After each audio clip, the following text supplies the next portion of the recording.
Halo semuanya, balik lagi di channel gue dan hari ini gue pengen nge-review kunci-kunci busi.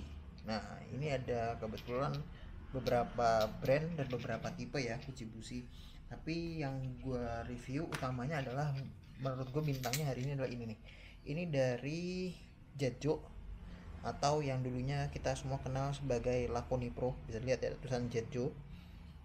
Nah, ini ukurannya 16 mili. Gue beli yang 16 mili karena kebetulan gue belum punya kendaraan yang pakai busi ukuran 14 mili, kayak contohnya Avanza yang baru itu yang 2 VTI, dia pakai businya kalau nggak salah ukuran 14 mili, dan kebetulan gue belum ada pengalaman untuk pakai kendaraan itu dan kebutuhan untuk pakai kendaraan itu, jadi gue nggak perlu kunci 14. Jadi yang gue tes di sini biar adil adalah kunci 16 semua. Nah sini ada 3 kunci busi ya, model shock. Pertama yang jelas Jetjo tadi yang bintang utamanya, yang kedua adalah dari Tekiro. Ini gue beli yang ukuran setengah dan ini masih ada tulisan chrome vanadium made in Japan, ya Japan lah. Nah sementara ada lagi yang satu versi lagi yang cuma Tekiro, ada logo JIS, yang ini nggak ada ya, ada logo JIS ya yang Tekiro yang setengahnya ya. Ini ada logo JIS Japanese Industrial Standard kalau nggak salah, ukuran 16 mili, soketnya 3/8, dan dia ada kunci model biasanya hexnya segi 6-nya.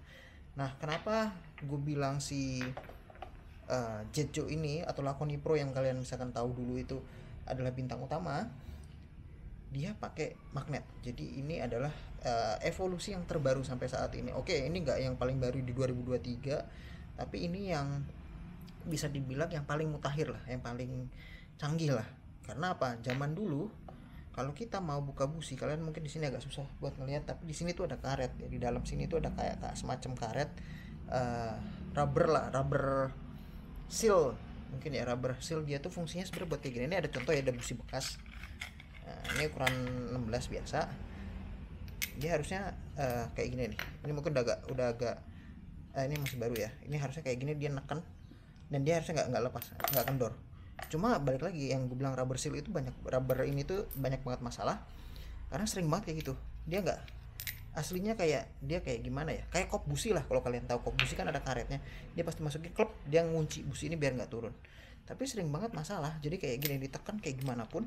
Ini kebetulan busi bekas, jadi gue agak tega buat neken ya. Ini gue tekan di lantai, tapi kalian nggak boleh lakuin ya karena ngerusak si kepala businya. Tapi karena ini busi bekas, gue nggak gitu peduli. Ditekan begini harusnya dia masuk, tapi enggak, kendor, dia kendor. Jadi menurut gue ini parah. Di yang model setengah pun sama, dia nggak mau masuk si karetnya. Nah sementara di versi yang paling update ya, dia pakainya magnet. Mungkin kalian susah melihat, tapi di sini ada magnet. Nih, ini bisa dilihat nih, dia udah lengket ya, dia udah lengket nih. Nah ini ada magnet, nah dia bakal lepas. Kalau kita masukin secara sempurna, dia bakal sulit banget buat dilepas. Nih gua koyak-koyak, dia nggak akan kelepas. Nah ini yang paling canggih menurut gua, ini yang paling canggih karena dia ada magnet, dan magnetnya bagus, cukup keras. Karena sering sekali kasus gini. Dulu ketika gua awal-awal pakai ini, gua pertama kali beli yang ini ya, karena gua beli ketengan, ini ukuran setengah. Ketika ini dimasukin busi, dikencengin ke bawah, dia merosot. Pas waktu mau dicabut begini, dicabut extension barnya, dia malah nyangkut. Nyangkut, jadi kayak nggak mau keluar. Menurut gue ini agak sulit untuk dipakai.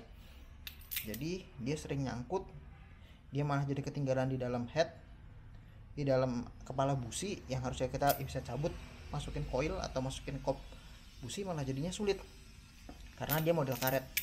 Jadi kadang-kadang gue pakai extension bar kan, tuh extension bar gue lilit pakai solasi kabel biar dia ngikat gitu. Jadi menurut gue agak sulit pakai si kunci shock busi yang model karet gini. Kalau yang magnet ini dia lebih advance ya, dia lebih advance, lebih modern lah karena dia pakai magnet. Nah keuntungannya itu kalau pakai si yang versi magnet. Nah tapi dari sini di video ini gue nggak cuma mau ngebandingin dari segi magnetnya, tapi dari segi bobot dan kualitas. Oke, ini hanya berdasarkan feel ya. Emang nggak adil membandingkan ini yang 3/8, ini setengah sama setengah. Oke, ini buat kita head to head dulu, kita perbandingkan. Nah ini kita ukur dulu yang bebannya beratnya si Jejo. Dia 98, kita geser. Dia di 98. Kalau yang 16,5 mili, setengah inch, dia di 95. Kalau yang 3/8 dia di 96. Jadi ya beratnya lebih kurang sama ya, nggak beda jauh signifikan. Tapi paling berat si urutannya nih si Jejo, Tekiro 3/8 urutan beratnya ya. Jadi kayak gitu. Tapi kalau misalkan gue disuruh milih nih, si Jejo ini harganya ketika gue beli ini sekitar 26.000, belum termasuk ongkos kirim. Sementara si Tekiro ini mungkin sedikit lebih murah lah. Gue udah lama banget pakai ini, mungkin dari tahun 2016 tahun 2017 gue pakai kunci busi ini. Dan ya kalau misalkan dikasih pilihan mungkin gue bakal lebih milih Jejo sih. Cuma yang gue sayangkan adalah si Jejo ini nggak punya si grooving ini nih, atau kalau kalian mungkin bilang kartel ya, kayak kartel. Kalau menurut gue enak buat dipegang, tapi ya karena dia ada apa namanya, kartel model garis begini, ya sebenarnya nggak ada masalah juga kalau kalian buat megang. Kalau misalkan tangan kalian licin kena oli, masih ada grip-grip juga sih, masih bisa. Nah gitu. Oke, kayaknya segitu aja video dari gue hari ini. Kalau kalian ada pertanyaan seperti biasa bisa di bawah di kolom komentar, ataupun kalian bisa nanya langsung ke DM Instagram gue. Intinya kalau kalian mau lebih mudah untuk ngebuka busi sih, gue saranin belinya yang ini ya. Linknya ntar ada di bawah. Kalau kalian mau beli ada di deskripsi, langsung aja lihat, itu ada link buat beli si kunci busi ini. Oke, kayaknya segitu aja. Sampai jumpa di video berikutnya.